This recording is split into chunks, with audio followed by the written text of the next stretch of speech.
Welcome to the Cloakroom with Peter Roskam. Former Congressman Peter Roskam leads Baker Hostetler's federal policy team. Through interviews with leading members of Congress, Peter provides an insightful firsthand view into the latest policy and political debates on Capitol Hill.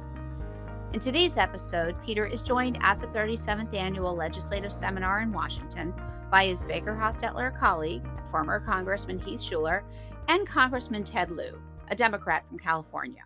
Congressman Lieu is the vice chairman of the Democratic Caucus, the fourth highest ranking House Democrat, also making him the highest ranking Asian American to ever serve in House leadership.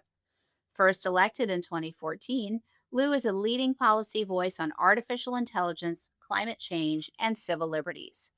Peter, Heath, and Congressman Lieu discussed artificial intelligence and Congress's role in creating guardrails while also promoting AI innovation. Let's listen in to the Cloakroom with Peter Roskam. Well, Ted, welcome back. Thank you.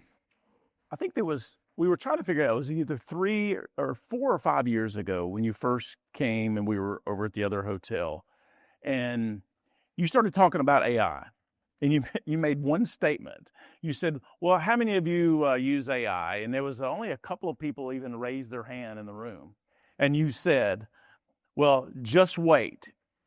It won't be no time that in a year, maybe 2, that all of you will be using AI.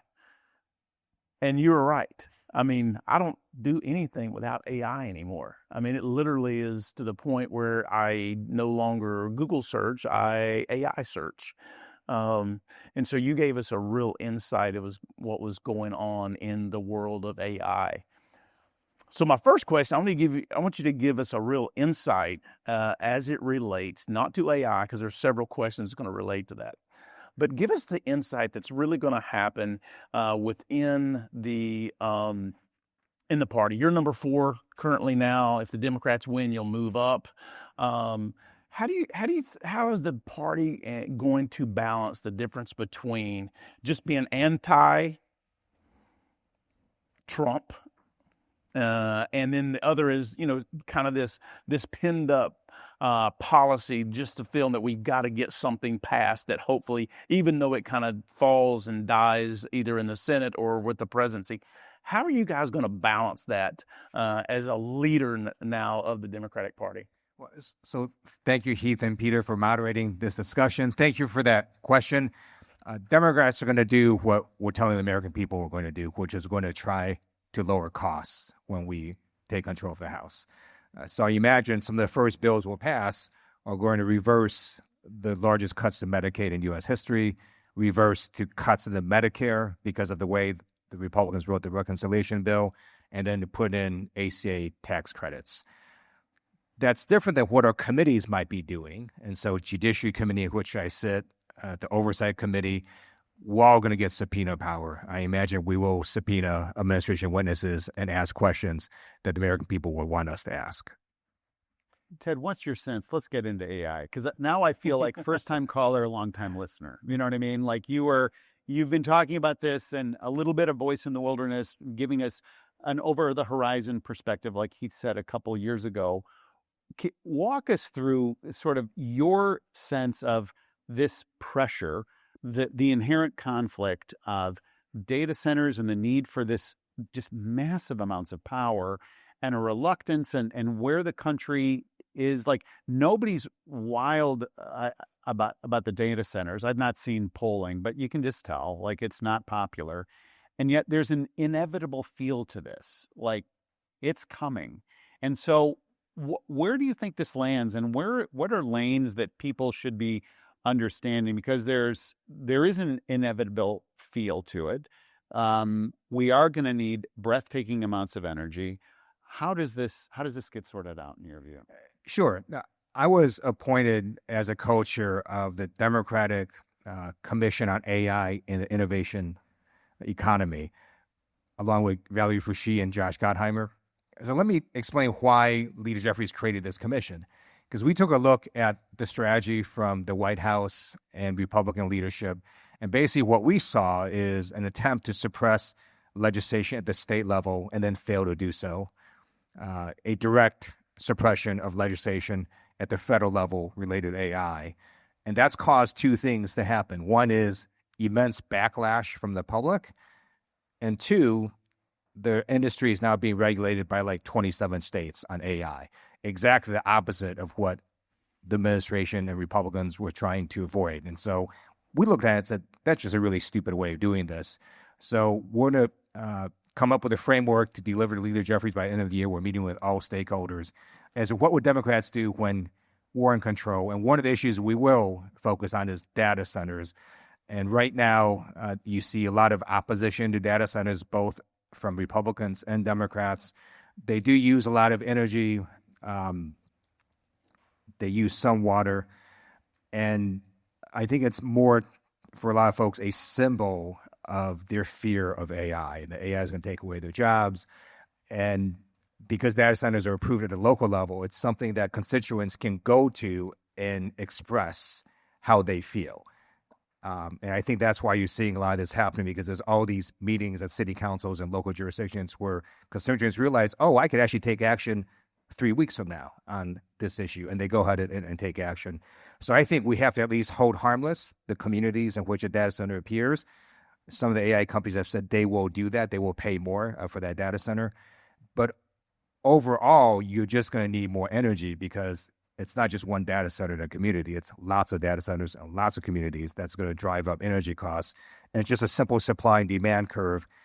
And you're going to need more energy, which is why I think it's a stupid, horrible idea for the Trump administration to cut wind power, to reduce renewable energies. We just need all sources of energy going forward.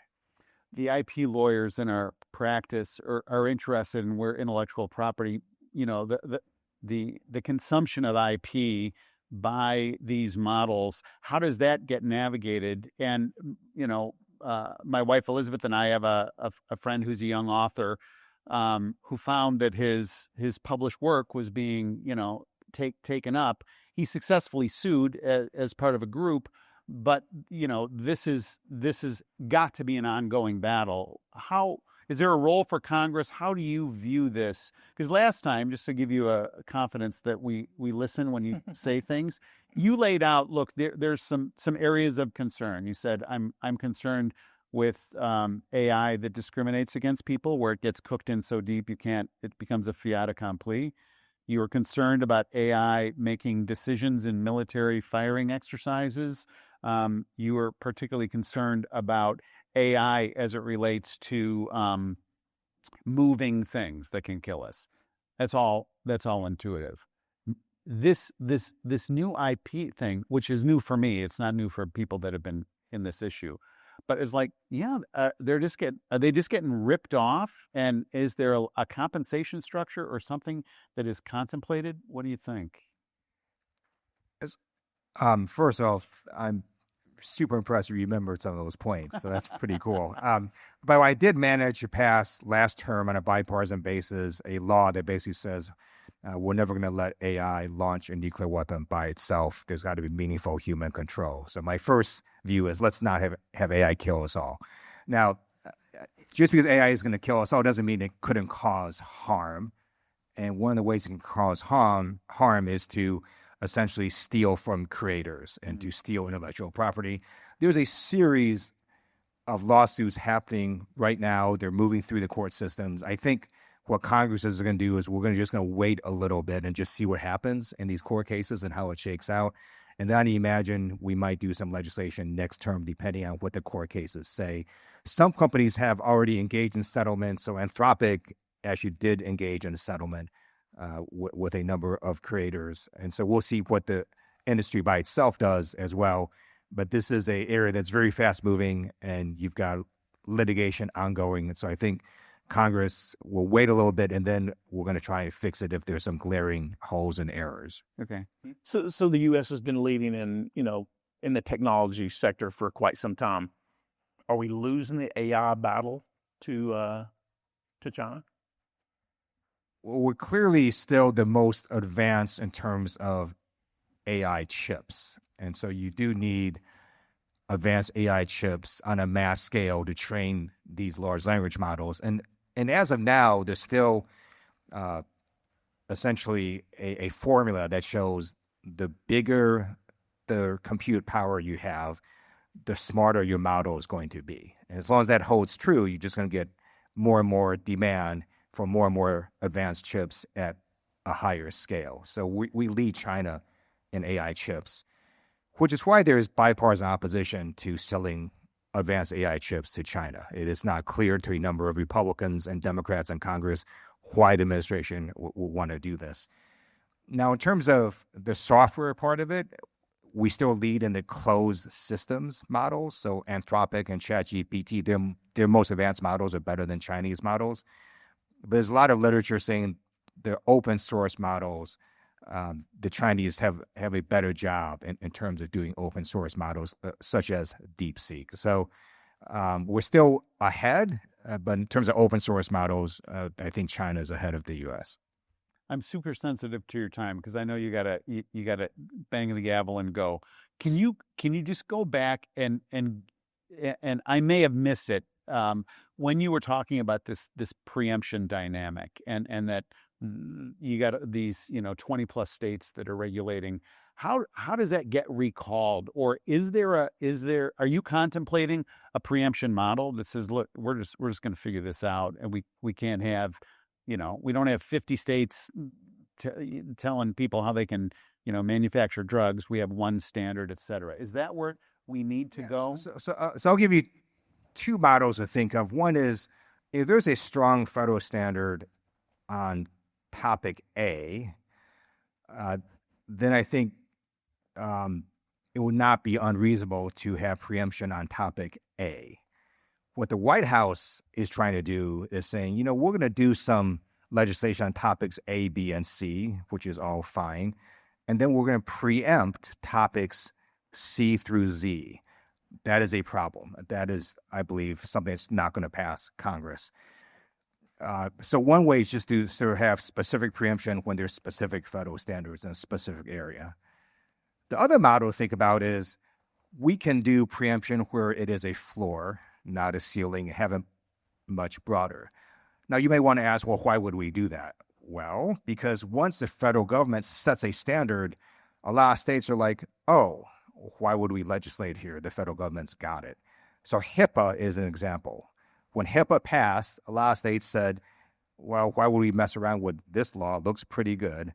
It's actually a floor. And so some states have, in fact, gone further than HIPAA privacy requirements.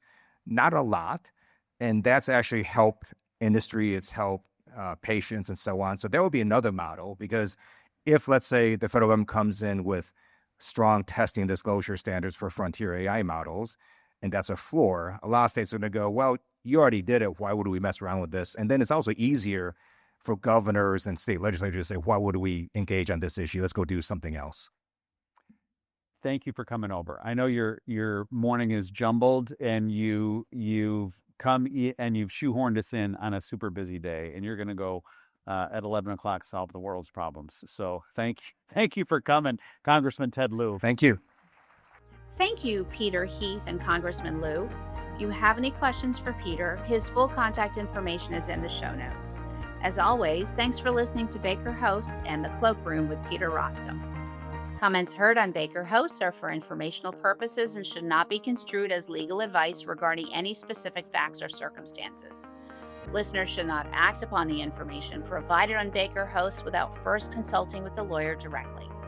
The opinions expressed on Baker Hosts are those of participants appearing on the program and do not necessarily reflect those of the firm.